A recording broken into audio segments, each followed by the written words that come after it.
Bonjour à tous, soyez les bienvenus dans le tuto DS méthode. Alors, nous continuons nos séries de vidéos sur la formation Excel niveau intermédiaire. Aujourd'hui, nous sommes sur le chapitre 2. Le chapitre 2, travailler de façon méthodique. Et le chapitre 2 est subdivisé en 3 leçons. Nous sommes sur la deuxième leçon.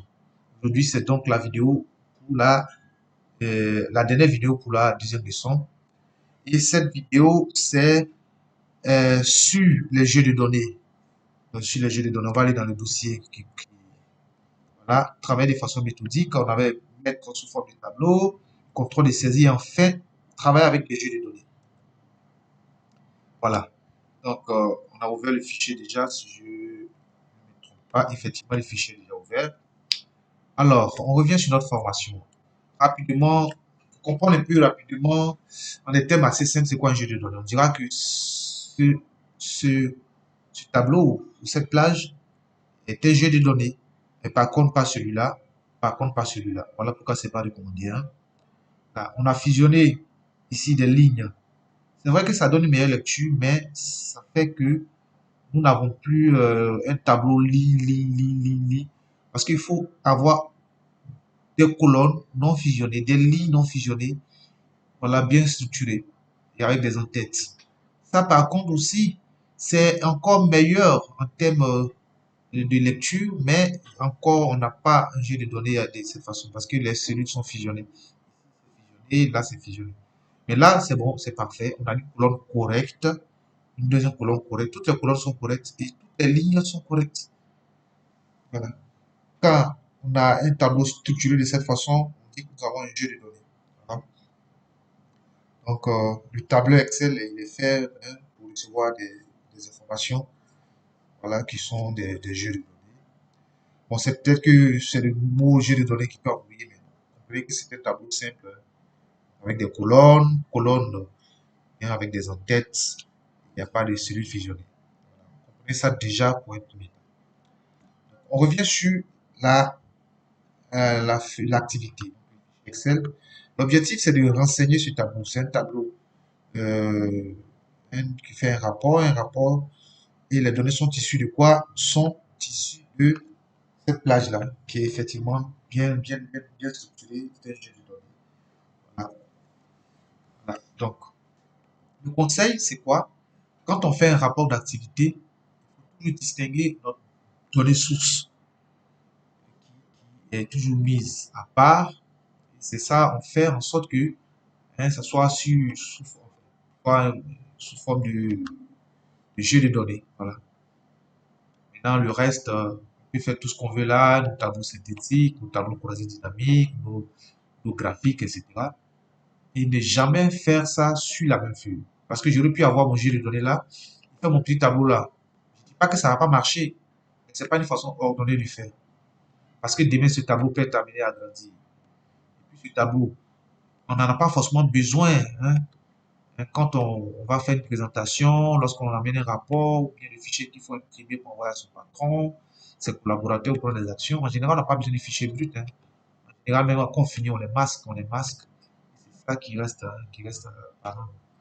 Je vais le faire revenir. Voilà. Donc, comment ça va se passer?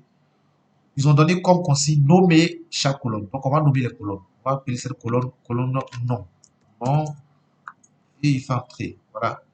J'ai sélectionné, bon, je vais faire le deuxième de devoir. Sélectionne là, toute la colonne, je vais là, je sélectionne, je clique là-bas, et j'écris parce que c'est le nom que je vais lui donner.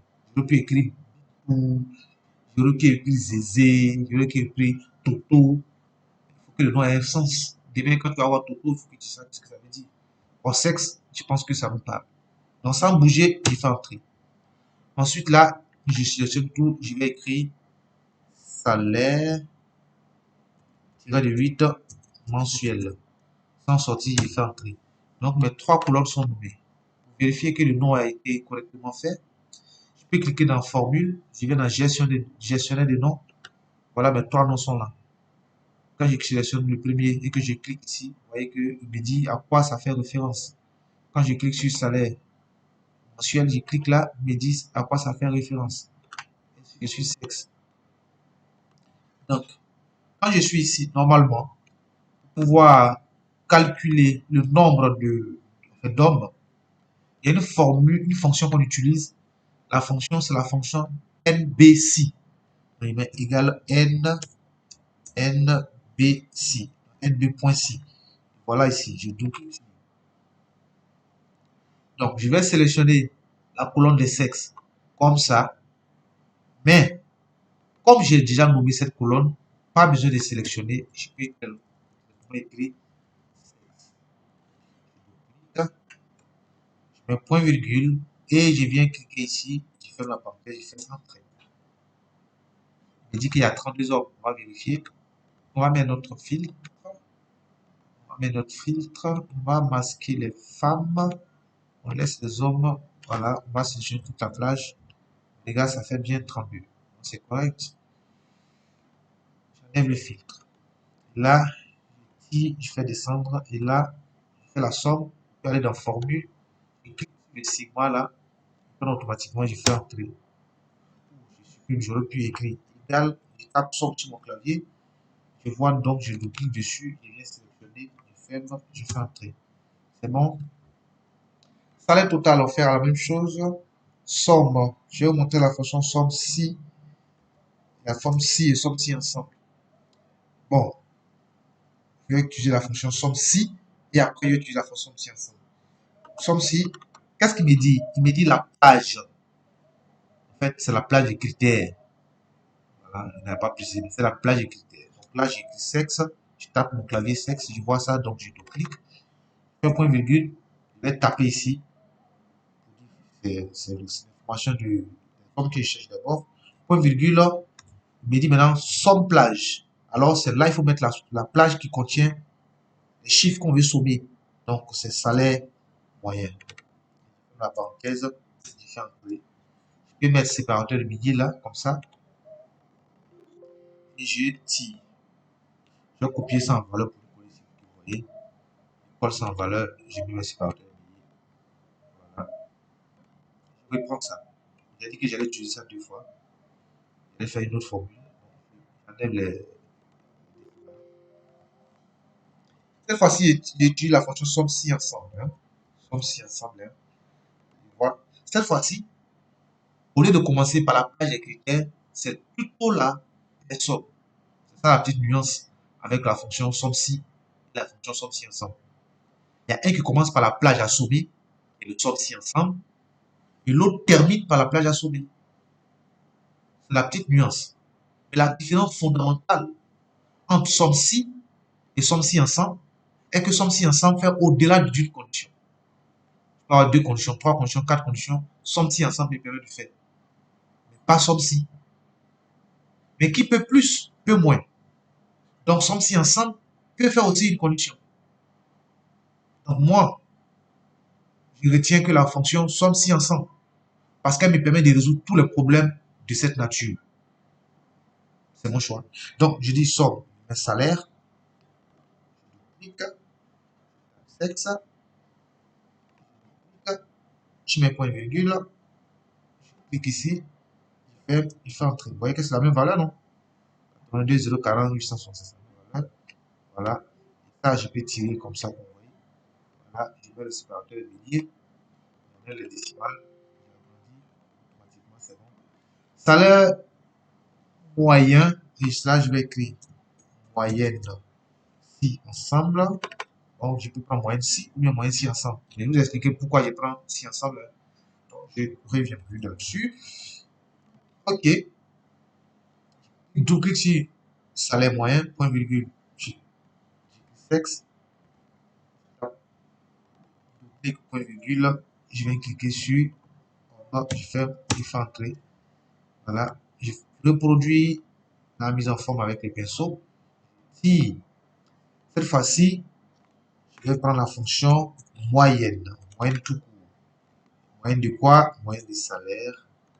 Voilà, je fais ma parenthèse. Voilà. Je reproduis la mise en forme. C'est bon? OK. Ensuite, salaire max égale max si ensemble. Je rappelle, hein, toutes les versions Excel n'ont pas cette fonction, la fonction maxi. Il semble que 2013, 2016, 2019, je pense non pas cette fonction, hein. Voilà. Mais je vais l'utiliser parce que je l'ai dans Office 365. Je double-clique sur salaire moyen, point virgule. Je tape sexe, je double-clique sur sexe, point virgule, je vais taper dans sexe, je vais entrer, je prends le pinceau, je mets là, je double-clique, voilà. Là, je fais max, max, max simplement pas si, puisque c'est le total. Donc, max de quoi? Max de salaire moyen. Et je ferme la parenthèse et c'est bon. Je prends le pinceau et voilà. Voici mon tableau. Voilà. Donc ma masse salariale totale est égale à 147 millions. Voilà. Les femmes, les hommes me coûtent beaucoup plus cher, mais c'est normal, ils sont les plus nombreux. Voilà. En moyenne, les femmes sont payées beaucoup plus cher que les hommes, donc les femmes coûtent plus cher que les hommes. Voilà. Voilà. Merci, merci d'avoir suivi la vidéo. Si elle vous a plu, likez-la, partagez-la et surtout abonnez-vous à notre page YouTube. Portez-vous bien d'ici là.